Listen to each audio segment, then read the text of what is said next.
Des foules nombreuses faisaient route avec Jésus. Il se tourne et leur dit : « Si quelqu'un vient à moi et ne hait pas son père et sa mère, sa femme et ses enfants, ses frères et ses sœurs, et même sa propre vie, il ne peut être mon disciple. Qui ne porte pas sa croix en venant derrière moi ne peut être mon disciple. Qui d'entre vous, en effet, s'il veut bâtir une tour, ne commence par s'asseoir pour calculer la dépense et voir s'il a de quoi terminer, de peur que, s'il pose les fondations et n'a pas la force de mener à terme, tous ceux qui y regardent ne se mettent à le bafouer en disant « cet homme a commencé de bâtir et n'a pas eu la force de mener à terme ».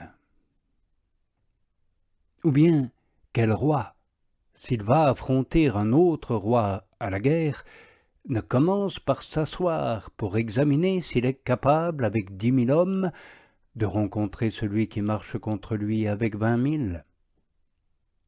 Sinon, certes, alors que l'autre est encore loin, il lui envoie une ambassade, solliciter des conditions de paix. Ainsi donc, quiconque d'entre vous tous ne dit pas adieu à tous ses biens ne peut être mon disciple.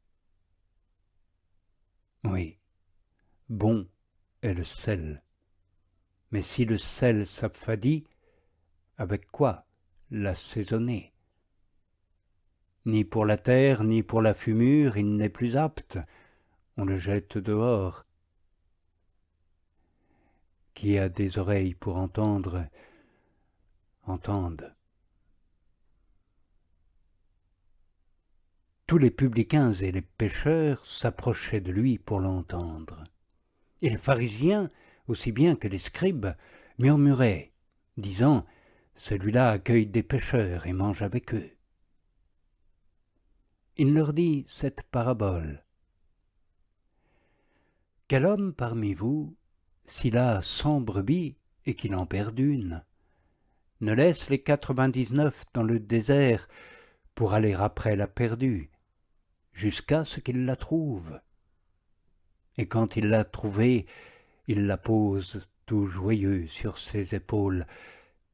Il vient en son logis, il convoque ses amis et ses voisins et leur dit « Réjouissez-vous avec moi, car je l'ai trouvée, ma brebis qui était perdue. » Ainsi, je vous le dis, il y aura plus de joie dans le ciel pour un seul pécheur qui se convertit que pour 99 justes qui n'ont pas besoin de conversion. Ou quelle femme, si elle a 10 drachmes et qu'elle perd une drachme, n'allume une lampe et ne balaie la maison et ne cherche avec soin jusqu'à ce qu'elle la trouve. Et quand elle l'a trouvée, elle convoque ses amis et ses voisines et dit « Réjouissez-vous avec moi, car je l'ai trouvée, la drachme que j'avais perdue. » Ainsi, je vous le dis, il naît de la joie devant les anges de Dieu pour un seul pécheur qui se convertit. Il dit encore, un homme avait 2 fils. Le plus jeune dit au père, « Père, donne-moi la part du patrimoine qui me revient. » Il leur partage son bien. Et peu de jours après, le plus jeune fils rassemble tout et part pour un pays lointain. Et là, il disperse son patrimoine en vivant dans la prodigalité. Quand il a tout dépensé, survient sur ce pays-là une forte famine, et il commence à manquer. Il va s'attacher à l'un des citoyens de ce pays qu'il expédie dans ses champs paître des cochons. et il aurait bien voulu se remplir le ventre des caroubes que mangeaient les cochons, mais personne ne lui en donnait. Il rentre en lui-même et dit « Tant de salariés de mon père ont du pain en surabondance, et moi, je suis ici à périr de faim. Je me lèverai et j'irai vers mon père, et je lui dirai « Père, j'ai péché contre le ciel et envers toi. Je ne suis plus digne d'être appelé ton fils. Traite-moi comme l'un de tes salariés. » Il se lève et vient vers son père. Tandis qu'il est encore loin, son père le voit. Il en est remué jusqu'aux entrailles. Il court se jeter à son cou et l'embrasse longuement. Le fils lui dit « Père, j'ai péché contre le ciel et envers toi.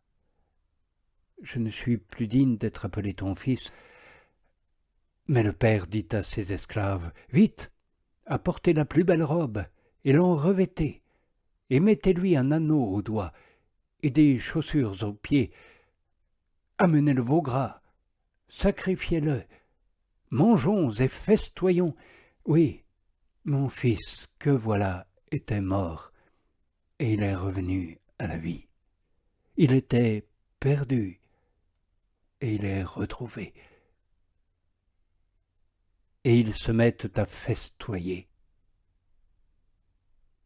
Son fils aîné était au champ, et quand, à son retour, il approche de la maison, il entend de la musique et des danses.